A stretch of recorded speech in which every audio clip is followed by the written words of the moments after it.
యోబు గ్రంథం నుంచి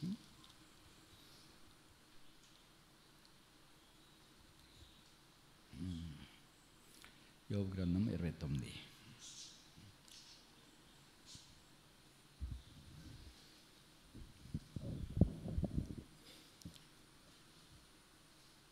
యోబు ఇంకొకసారి ఉపమాన రీతిగా ఇట్లను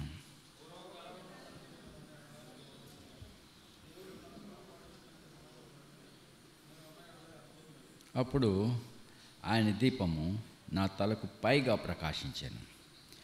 ఆయన తేజం వలన నేను చీకట్లో తిరుగులాడుచుంటిని.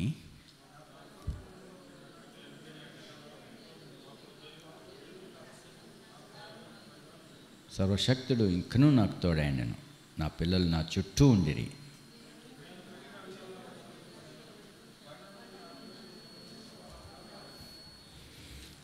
పట్నపు గుమ్మమునకు నేను వెళ్ళినప్పుడు, రాజవీధిలో నా పీఠం సిద్ధపరచుకున్నప్పుడు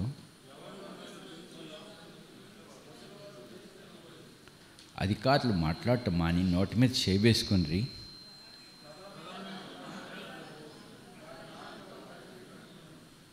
నా సంగతి చెవిని పడిన ప్రతివాడును నన్ను అదృష్టవంతునిగా ఎంచాను. నేను కంటబడిన ప్రతివాడు నన్ను గురించి సాక్ష్యం ఇచ్చాను.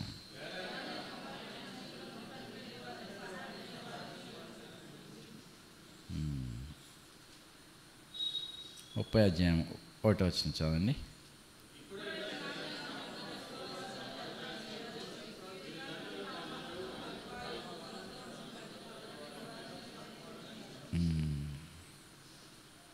ప్రార్థించుదాం.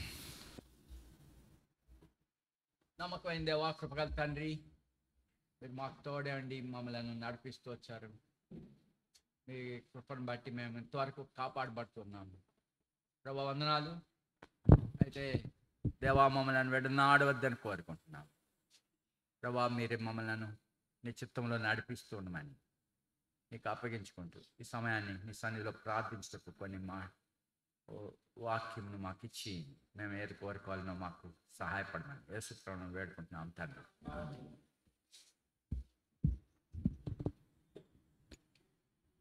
మన చదివిన భాగములలో యోబు తాను ఎంతో వర్ధిల్లుతున్న కాలము అది జ్ఞాపకం చేసుకుంటున్నాడు.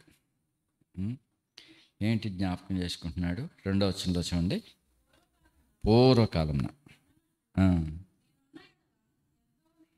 పూర్వకాలంలో ఆయన ఎలా ఉండేవాడట ఇదివరలో. ఇంకా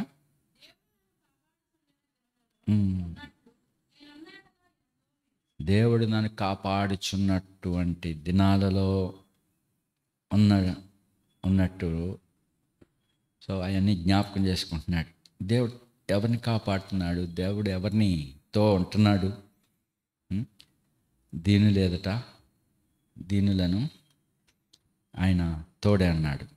దీనుల మధ్య నివసిస్తున్నాడు. చూడండి, ఆ దినాల్లో తాను వర్ధిల్లిన సంఘటనలన్నీ చెప్తున్నాడు. ఇంకేం చెప్తున్నాడు? 3వ వచనం.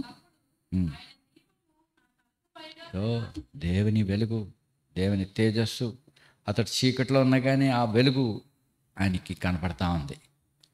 ఆయన త్రోవల్లో ఏదేది చేయాలో ఆ విధంగా తనకు దేవుడు తన చిత్తాన్ని తేటపరుస్తూ వచ్చాడు. 5వ వచనం.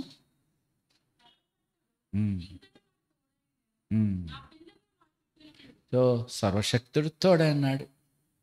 అంతా బాగున్నాడు. తన చే పనులన్నీ సఫలమవుతున్నాయి. 6వ వచనం.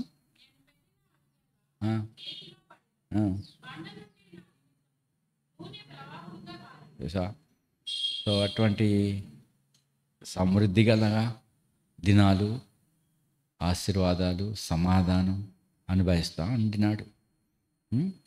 మరి ఆయన వెళ్తే మరి యవనస్తులు చూసి దాక్కునేవారు, పెద్దవాళ్ళు లేచి నిలబడేవారు, అధికారులు ఈ నోటి మాట కొరకు కనిపెట్టుకునేవారు, ఈయన మాట్లాడేవారికి వాళ్ళు మాట్లాడేవారు కాదు. సో మరి అంతేకాదు, ఎంతోమందికి సహాయపడినవాడు, దీనులకు, దిక్కులేని వాళ్ళకి, విధవరాళ్లకు, అన్యాయం నొందే వాళ్ళకి న్యాయం తీర్చి అనేక త్రోవ చూపిన వాడు, దుర్మార్గులను శిక్షించినవాడు. మరి ఇలాంటి వాడు ఇప్పుడేమయ్యాడంట? 30 అధ్యాయం అటు వచ్చును. ఇప్పుడు ఎలా ఉన్నాడు? ఎగతాళి చేస్తున్నా. ఇతనైనా పెద్ద ఒక ఎదిగాడు, ఇప్పుడు చూడు ఎలా ఉన్నాడు అని చెప్పుకుంటున్నారు. మరి వాళ్ళ తండ్రులు ఆయన మందలను కాసే కుక్కలతో కూడా ఉండటానికి అర్హులు కారు. అలాగ తలంచిన వాళ్ళు పిల్లలు ఇప్పుడు అతిశయపు మాట్లాడుతున్నారు, అపహాస్యం చేస్తున్నారు. అంతేకాదు తన దేహం అంతా పాడైపోయింది, తనకు కలిగినవన్నీ కోల్పోయాడు. పిల్లలు కలిగి ఉన్నవాడు, పిల్లలు అందరూ ఒక్కడు కూడా మిగలలేదు. అనేక దాసదాసీలను కలిగి ఉండినవాడు, మరి అందరు కోల్పోయాడు. ఆస్తి కోల్పోయింది, గొర్రెలు గొడ్లు మందలు అన్నీ పోయినాయి. మరి ఎన్ని స్థితులు వచ్చాక ఎవరినైనా పిలిస్తే మాట వినలేదంట, వినలేనట్టు వెళ్ళిపోతున్నారు. ఒకప్పుడు ఆయన మాట అంటే పట్టింపు ఉండేది. ఎందుకు జరిగింది? దేవుడు అతన్ని సాతానుకు అప్పగించాడు. తనలో అతిశయము, తెలియని రీతిలో హృదయం మోసకరమైంది, తెలియని రీతిలో అతిశయాలు వచ్చాయి. నేనెంతో భక్తిగా ఉన్నాను, నేనెంతో ఇలా ఉన్నాను, నా నీతిని బట్టి, నా యథార్థతను బట్టి, నా ప్రార్థనా జీవితం బట్టి, నా భక్తిని బట్టి దేవుడు నాకు ఇంత సాయం చేశాడు. ఇలాంటి అతిశయాలు తనలో ఉన్నాయి. దేవుడు నిందలు పెట్టేవాడు కాదు. అపవాది అన్నవాడు సహోదరుల మీద నేరం మోపేవాడు. దేవుడు అపవాది కాదు, అంటే నీకు విరోధంగా వాదించేవాడు కాదు. నీ కొరకు ఉత్తరవాదిగా ఉన్నాడు ప్రభువైన యేసుక్రీస్తు. ఆయన నిందలు మోపటం కాదు, నీ పక్షంగా మాట్లాడి నేను నిర్దోషంగా చేసేవాడు. అపవాది అనేవాడైతే మన మీద తప్పు చేపిస్తాడు, మోసగిస్తాడు, మనల్ని మరి మోసగించి మన మీద నిందలు చూడు ఇలా శోధించి ఇది పని చేశాడు వాడు అని చెప్పి నిందలు వేసేటవాడు. దేవుడు నిందలు వేసేవాడు కాదు. అయితే దేవుడు ఎందుకు అపవాదికి అప్పచెప్పాడు యోబుని? లోపల ఉన్నది, కానీ అతనిలో గర్వం ఉన్నదని దేవుడు అంటలే. దేవుడైతే అతన్ని గురించిన భక్తిని గొప్ప చేశాడు. నా సేవకుడని యోబు చూశావా? సో చూపిస్తున్నాడు. ఇంతవరకు దాచి ఉన్నాడు మేఘం కింద, ఇంతవరకు ఆయన దేవుని మహిమ ఆయన కప్పుతా ఉంది. దేవుడు అతని చే పనులన్నింటినీ సఫలపరుస్తున్నాడు. లోపల తెలియకుండా అతిశయం వచ్చింది. సో అయితే తాను చివరికి అతని మూర్ఖత, అతని అవివేకము అతని మాటల్లో కనపడుతుంది. తర్వాత తన అతిశయాలు, తన గొప్ప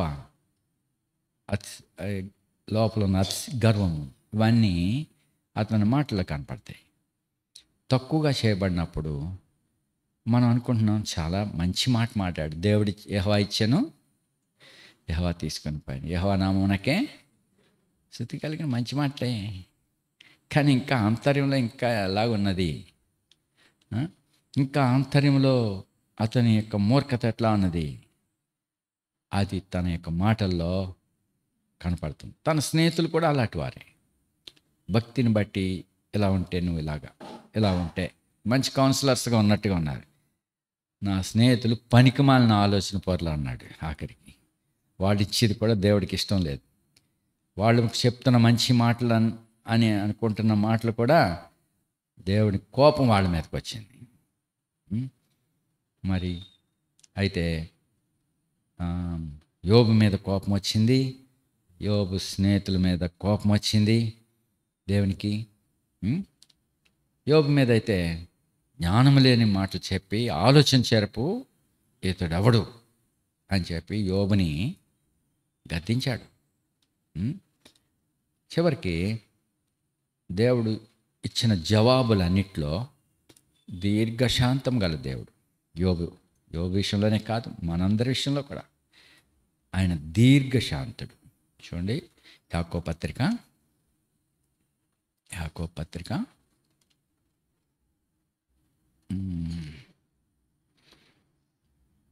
5వ అధ్యాయము, యాకోబు పత్రిక 5వ అధ్యాయము 9వ వచనం.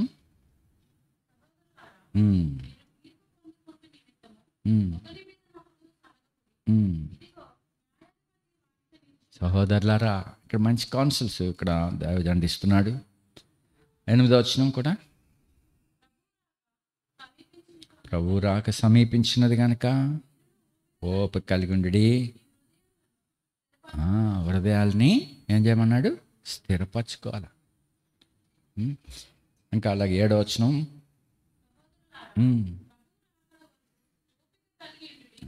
ఓపిక. తొందరగా మాట్లాడతాం, తొందరగా అతిశయిస్తాము, త్వరగా ఏమేమో చేస్తూ ఉంటాం. కానీ మనం ఓపిక కలిగి ప్రభుపై దృష్టి పెట్టలేదు. మనం అనేక విషయాల్లో తీర్పర్లం అయిపోయాం, జడ్జెస్ అయిపోయాం. మీరు తీర్పు తీర్చకుడి. తీర్పు తీర్చే పని ఎవరు? జడ్జి. మరి తర్వాత ఎవరు దాన్ని చేయాలో వారు చేయాలా? ఇప్పుడు ఎలా ఉన్నారు? ప్రతివాడు జడ్జిమెంట్ సీట్లో కూర్చుంటున్నారు. జడ్జిమెంట్ సీట్లో కూర్చోాల్సిన జడ్జి, అపాయింటెడ్ జడ్జి. మరి ఇప్పుడు అక్కడే ఉండి అనేక మంది తీర్పర్లు అయిపోయారు కదా. మరి అలాగే ఇప్పుడు రోడ్డు మీద వాహనాలు తనిఖీ చేసే అధికారం ఎవరు కలిగి ఉంటారు? ఆర్టీఓ ఆఫీస్లో వాళ్ళు ఎవరిని ఇన్స్పెక్ట్ చేయమని చెప్పారో వాళ్ళు దాన్ని చూడాలా. దారిపోయే ప్రతివాడు నీ లైసెన్స్ ఏదైనా అడగటానికి అధికారం లేదు, వాడు దానికి నియమింపడలేదు. మరి ఇప్పుడు మనం సువార్తకి వెళ్ళామనుకో, నీ లైసెన్స్ ఏదని అడుగుతారు వాళ్ళు. మైక్ లైసెన్స్ ఏది? వాళ్ళు కాదు చూడాల్సింది. అయితే అన్నీ ఇల్లీగల్గా ప్రతివాడు తయారవుతారు. అలాగే మనం కూడా జడ్జిమెంట్ సీట్లో కూర్చుంటున్నాం. కాబట్టి అయితే ఒకటి మనం వివేచించాలి. బుద్ధిమంతుడు ఊరకే ఉండి వివేచిస్తాడు, వాడు గమ్మున మాట్లాడకూడదు. సరే, ఇక్కడ 10వ వచనం.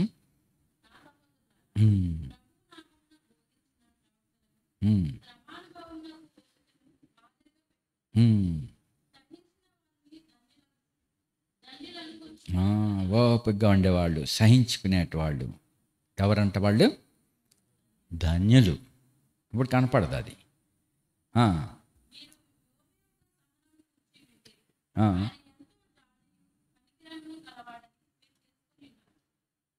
అంటే ఎవరు? యోబు యొక్క సహనం విన్నారంట. యోబు యొక్క సహనం. ఇంగ్లీష్ చదవండి, 11వ వచనం.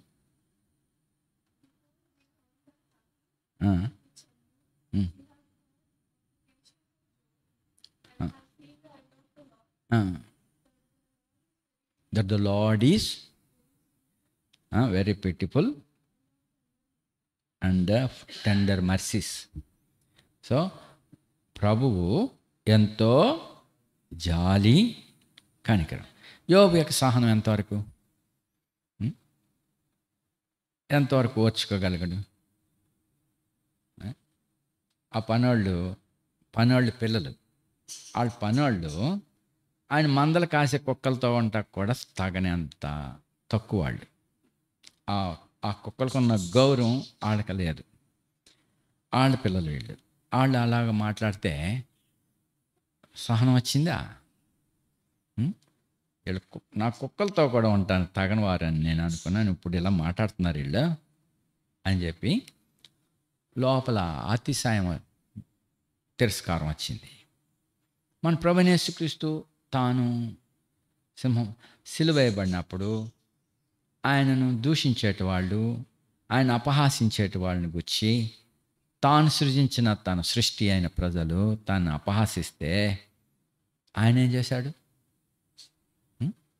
శిలువ మరణంలో ఎంతవరకు ఇంకా ఇంకా ఇంకా ఎవరిని తిరస్కరించలే, ఎవరిని దూషించలేదు, ఎవరిని బెదిరించలేదు, ఎవరి మీద శాపం పడేలా చేయలేదు. దాని ప్రతిగా తండ్రి వీరేం చేస్తున్నారో వీరెరుగరు, వీరిని సో ఆయన ప్రార్థన అది, ఆయన మనసు అది. మోషే కూడా మిక్కిలి సాత్వికుడు, దీనుడు. మరి అంతవరకు ఒక మనిషి భరిస్తాడు? వాళ్ళ అక్క చచ్చిపోయింది. ఎవరక్క? మోషే అహరోన్ల అక్క మిరియం చచ్చిపోయింది. చచ్చిపోతే మరి అందరూ వచ్చి పరామర్శించాలి కదా మన అందరికీ. అసలు మోషేని ఎత్తుకుని మోషేనికి చూసుకుంది 3 నెలలు. తర్వాత ఆ చెరువు దగ్గర ఆ కొలంలో ఆ బొట్లో ఆ యొక్క జమ్మిపెట్లో కీలు పూసిన జమ్మిపెట్లో పెట్టినప్పుడు కాపలా కాసుకుంది. గుండె తరుక్కుపోతా ఉంది. రాజకుమార్తె తీసుకునే వెంటనే ఈ పిల్లోడిని నీ కోసం పెంచడానికి ఎబ్రి స్త్రీలు ఎవరినన్నా తీసుకురానని చెప్పి ఆ పిల్ల అడిగిన దాన్ని బట్టి ఫరో కుమార్తె ఎంత కన్విన్స్ అయిపోయింది. సో మోషే అంటే అంత పట్టింపు ఉంది మిరియంకి. అంత ప్రేమించే అక్క, తల్లి లాంటిది. ఆమె చనిపోతే మరి మీ ఆహారం మీరు మోషేలను ఆదరించాల్సిన ప్రజలు మాకు తాగటం లేదు, మమ్మల్ని ఐగుప్తుకి నుంచి తీసుకొచ్చారు, ఇక్కడ చావటాక, ఇక్కడ ఏమీ లేదు, నీళ్లు లేవు, అన్నం లేదు అని చెప్పి మోషే ఆహారాలను ఊరికే మాట్లాడుతుంటే మరి వాళ్ళు మనుషులే కదా, ఎంత సాత్వికము, ఎంత దేన మనసు కలవాడు. సరే ప్రభు అన్నాడు, సర్లే వాళ్ళు ఏదో అడిగారు కదా, నీళ్లు కావాలి అడిగారు, ఇవ్వు, పోయి నువ్వు వెళ్ళి నువ్వు ఆ హోరెబ్లో అని దండంతో నీ చేతిలో పట్టుకుని ఆ బండతో మాట్లాడు అన్నాడు. నీళ్లు ప్రవహించినట్లుగా బండతో మాట్లాడు అంటే ఈయన కొంచెం ఆ బాధలో వీళ్ళు ఏడవటం, వీళ్ళు తిరిగి తను సనుక్కుంటాం చూసి వాళ్ళు మేము తెచ్చామనుకుంటున్నారా, అసలు ఏమనుకుంటున్నారు మీరు, ఇంతకాలం ఉండి నన్ను ఎలాగ అనుకుంటున్నారా మీరు, ఎప్పుడన్నా మీకు ఆన్ చేయాలని తలంచామా, అలాగలా అని లోపల తలంపులు వచ్చేస్తూ ఉంటాయి. చివరికి ఏమనేశాడు, ద్రోహులారా ఈ బండ్లోంచి మీకు నీళ్ళు రప్పియాలా అని చెప్పేసి కొంచెం హార్డ్గా దేవుని సన్నిధిలో పలికారు.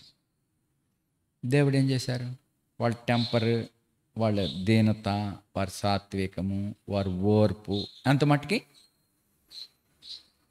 మట్టికి ఒక కొలత వచ్చింది.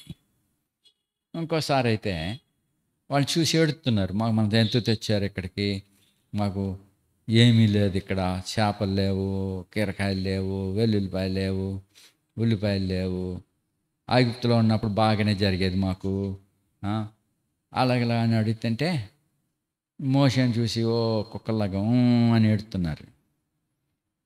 ఇది కూడా బాధ వేసేసి నన్ను చూసి ఏడుతున్నారు వీళ్ళు, ప్రభా నేనే కన్నానా, నేనే తెచ్చానా, వీళ్ళందరినేమో నువ్వు మోయమంటున్నావు, నా వల్ల కాదు, అలాగైతే నన్ను చంపేయి, ఇది నా వల్ల కాదు, రిజైన్మెంట్ ఇస్తున్నాడు.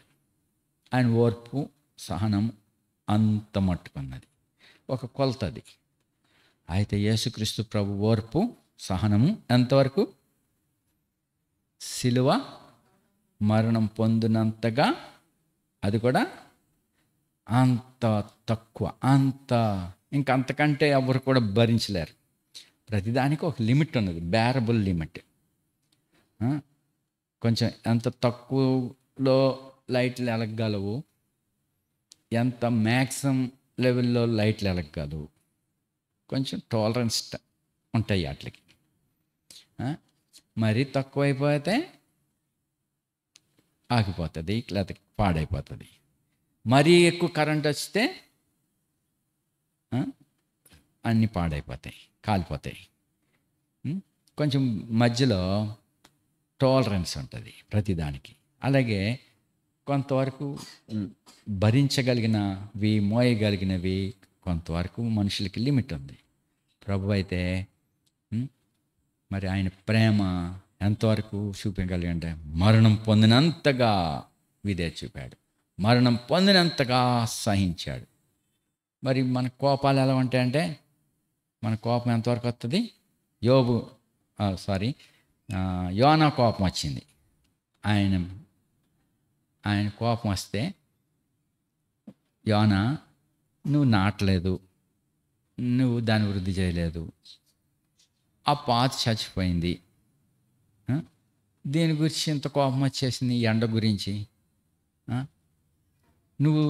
నువ్వు పెంచలేదు, నువ్వు కనలేదు, ఈ జనం గురించి నేను బాధపడొద్దా?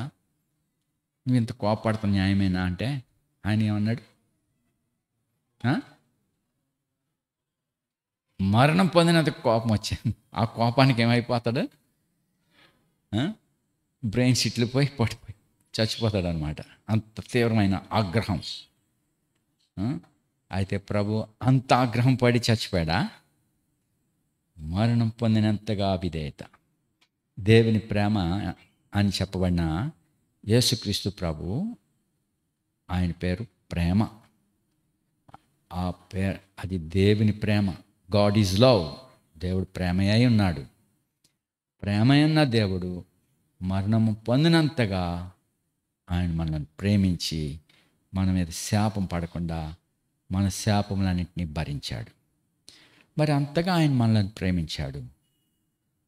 అయితే ఇందాక ఒక పాట పాడడం, ఎఫెస్ సంఘం గురించి అన్నమాట. మొదటిని ప్రేమించావు, ఓకే, కానీ మొదటి ప్రేమ నువ్వు విడిచిపెట్టితివి. ఆయన మనల్ని అయితే ప్రేమించునే ఉన్నాడు. ఆయన ఎంతో కనికరము, జాలి, దయగలవాడు. యోబు సహనం ఎంతవరకు ఉన్నది? కొంతవరకు ఉన్నది. మోషే సహనం ఎంతవరకు ఉంది? కొంత లిమిట్ చూసాం. ఏలియా సహనం, వాళ్ళు దైవజనులే. అలాగే మరి వాళ్ళ ప్రేమ, ఆ సహనము మరి అంతవరకు ఒక లిమిట్ని మనం చూసాం. అయితే ప్రభువైన యేసుక్రీస్తు యొక్క ప్రేమ, సహనము, జాలి, దయ, అది ఎంత దయగలదో. కాబట్టి ఈ ప్రేమను మనం నిర్లక్ష్యం చేసుకోకూడదు. ఇప్పుడు మరి యోబు నిజమే దేవుని కృపలో, దేవుని యొక్క భయభక్తుల్లో ఉన్నవాడే.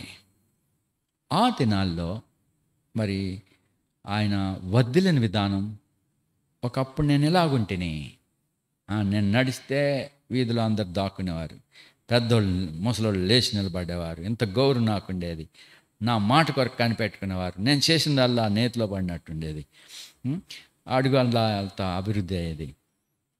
ఇప్పుడైతే అన్ని పోని.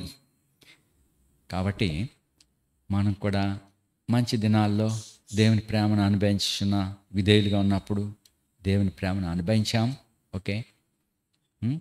సమృద్ధి గల సంతోషకరమైన దినాలు అనుభవించాం.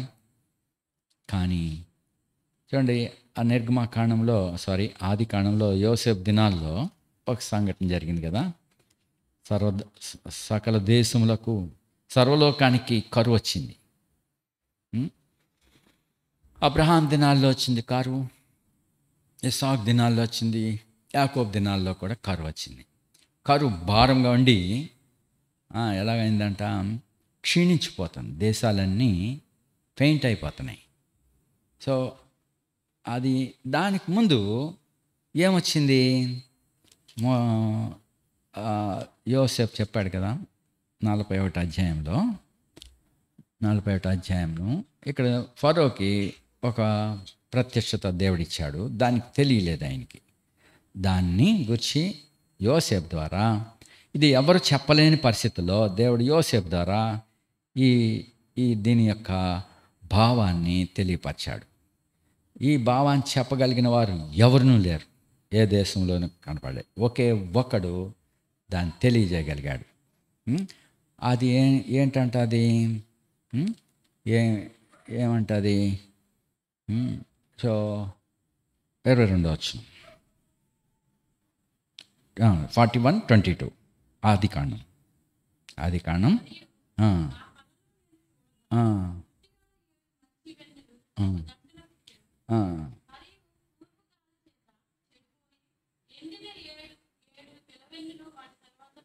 ఉమ్. పేలవెన్లు ఆ, ఆ, మింగివేసెను. ఉమ్. సో పుష్టిగల 7 మంచి వెన్నెలు. దేనికి సాదృశ్యం అని చెప్పాడు దాన్ని? ఆ? సమృద్ధిగా పంటలు పండి, సమృద్ధిగా అభివృద్ధి పొంది, సుఖ జీవనంతో గడిపే ఐశ్వర్యాలు, ఆరోగ్యాలు, మరి చేసిందల్లా ఫలిస్తూ ఉంది. ఏ తుఫాన్ గాలి కొట్టట్లేదు, ఏ పురుగు పట్టట్లేదు. ఉం? మరి ఓ సంవత్సరం ఒక ఆయన ఆ పంటలు తన లైఫ్లో చాలా బాగా చేశాడు. అలాగా ఎప్పుడు చూడలేదు. ఉం? ఆయన నన్ను తీసుకెళ్ళి ఆ పొలం చూపించి, ఈ సంవత్సరం నేను గట్టెక్కేస్తాను, నా రుణాలన్నీ తీరిపోతాయి, తర్వాత అన్నీ పోగా ఎంతో సమృద్ధిలోనికి వస్తాను నేను అని చెప్పి పంటలు చూపించి నా ఆటి యందు ఆనందిస్తూ ఉన్నాడు. చూపించాడు. నేను అన్నాను, అవును, దేవుడి పొలాలన్నింటినీ బాగా ఉంచాడు. అయితే దేవుని సెలవులేందే ఆహారాన్ని ఎదుట ఉంచి ముద్ద నోటికి అందించుకోలేక, నోటికి కూడా అందించుకోవాలంటే దేవుడి కృప ఉండాలా. ఎదుటిన్న ఆహారం నోటికి అందాలంటే దేవుడి కృప ఉండాలా. ఇంత పండింది అది చేతికి రావాలంటే దేవుని కృప ఉంటే తప్ప నువ్వు పొందలేమన్నాను. అప్పుడు అది చెప్పే కొన్ని రోజులకి, ఆగస్టు నెల అది, ఆ సమయానికి తుఫాన్ బట్టి ఈ గోదావరి ఫ్లడ్, అదే ఇయర్ 85 86 86 వరద మరి వచ్చి మొత్తం పోలవరం, తాడిపూడి ఆ ఏరియాల్లో గట్టి తెగి, మరి ఆ పొలాలన్నిటినీ, చెరుకు తోటలు ఒకవైపుని, వరి తోటలు అన్నీ మూలిగిపోయినాయి. అది అయిన తర్వాత ఫ్లడ్ తగ్గింది. అనేక ఇసుక మేటలు అక్కడికి వచ్చి పడ్డాయి. వరి నాశనం అయింది. సరే, పైన కొద్దిగా ఆకులతో కనపడేది చెరుకు తోట. ఆ తోటలో తర్వాత మిడతలు వచ్చినాయి. ఆ మిడతలు తింటా ఉంటుంటే కర్ర కర్ర కానీ అవన్నీ మిడతలు, అంటే కొన్ని లక్షల మిడతలు ఆ తోటలో, లక్షలే కాదు మరి ఎన్ని చెప్పలేము. ప్రతి కణుపున ఆ మిడతలు వచ్చి ఆ పంటనంతటినీ మార్చేసినాయి, తినేసినాయి. కొంతవరకు ములిగిన ఏరియా అంతా ఆకులు పోని, పైన ఉన్న అవి కూడా ఈ తినేసినాయి. చివరికి ఆ వ్యవసాయ శాఖ వారు వాటిని ఏమి చేయవద్దు, ఏ పురుగు మందు కొట్టొద్దు, అవి తినివేసిన తర్వాత ఆ పంట నరికివేసి కాల్చివేయండి, అంతవరకు ఆ పురుగు మందు కానీ ఏది కొట్టొద్దని వాళ్ళు చెప్పారు. సరే, ఇదంతా ఎంత చెప్తున్నాను, సమృద్ధిగా కనపడినట్టుండింది కానీ అందుకోలేకపోయారు. సరే, ఇప్పుడు సమృద్ధి అయిన దినాలు కలిగి ఉండొచ్చు అని అనుభవించు, కంటికి కనపడుతున్నాయి, శారది పడేదాయి. కానీ దాని తర్వాత ఏమొచ్చినాయి? పేలవెనులు, కరువు సంవత్సరాలు. ఆ కరువు వలన దేశం అంతా ఏమైపోయింది? ఈ సమృద్ధి అయిన దినాల్లో పండిన ఆహారం చూడండి. 47 అధ్యాయం 13 వచనం, ఆదికాండం 43:13. ఆదికాండం 47,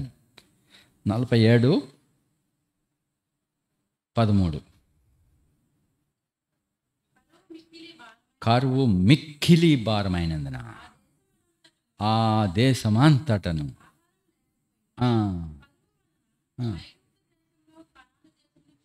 క్షీణించిపోయాను. సో మనం సమృద్ధిగా ఉన్నాము, మనం వర్ధిల్లాము, దేవుని వెలుగు మన మీద పడింది, మన భక్తి, మన యొక్క విధేయత, మన యొక్క ప్రేమ, సో దేవుడి కృపను బట్టి అనుభవించాము. పిల్లలు చుట్టూ ఉన్నారు, పిల్లలు వర్ధిల్లారు, అది ఇది ఓకే, మంచిది. అయితే క్షీణించిపోవట చూడండి, యోబు జీవితంలో చూసాం. అలాగే మరి ఎంతో ఘనమైన మహిమ కలిగిన దేవుని పిల్లలు క్షీణించిపోవట చూస్తున్నాం. కాబట్టి సొలొమోను దినాల్లో, దావీదు దినాల్లో ఎట్లా వెలుగు వారు కలిగి ఉన్నారు. తర్వాత ఏమయ్యారు? సో ఏళ్ళనా ఇసి అని చెప్పుకున్నారు. కాబట్టి మనం భయపడాలా. మన భక్తి కానీ, మన భక్తి గర్వము, అతిశయాలు కాదు, ఎదుట క్షీణదశ కూడా వచ్చే ప్రమాదం ఉన్నది. అయితే మన ప్రభువైన యేసుక్రీస్తు మనకు జీవపోట, మరి ఆయన మనం ఎడవకూడదు. కాబట్టి మన హృదయాలు మోసకరమైనవి, లోపల తెలియకుండా అతిశయాలు వస్తూ ఉంటాయి. ఈ విషయంలో భయపడి, ప్రభా నా హృదయం నీ యందు స్థిరపరచు. మరి ఈ హెచ్చరికలు మనకి ఇవ్వబడుతున్నాయి.